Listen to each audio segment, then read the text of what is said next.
équipage? Ah, le bon et le mauvais équipage.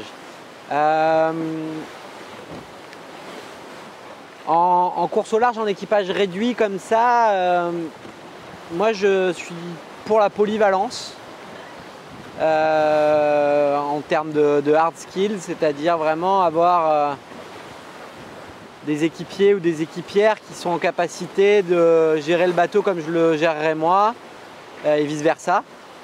Et donc je pense que ça c'est vrai, très vrai en double, et c'est vrai aussi quand on navigue à 3 ou à 4.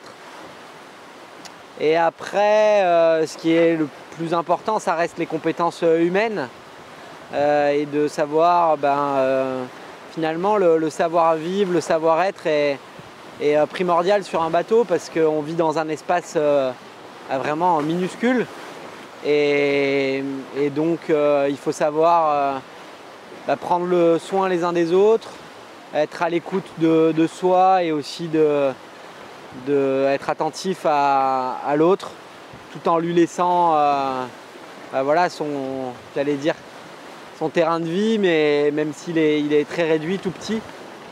Donc voilà, par exemple, là on a eu un exemple tout à l'heure, Ronan qui a traversé l'Atlantique à l'aller, qui a beaucoup travaillé pour les réparations du bateau pendant qu'on était à Saint-Pierre.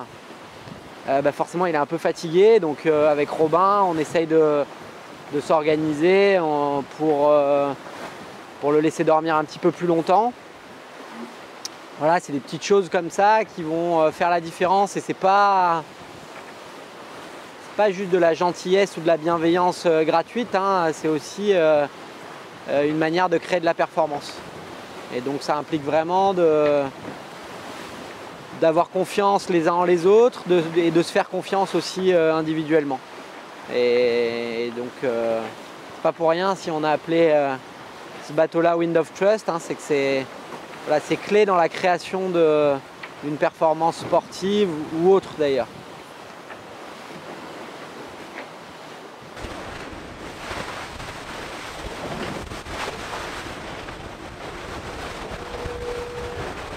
Bien.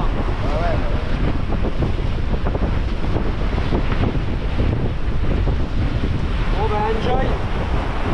Là.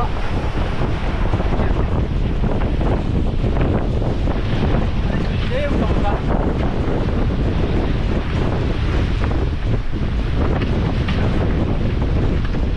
Ah ouais, c'est en mode je peux pas barrer comme ça. Non mais il a raison Robin, moi non plus. Sa fille, sa tête, les trucs.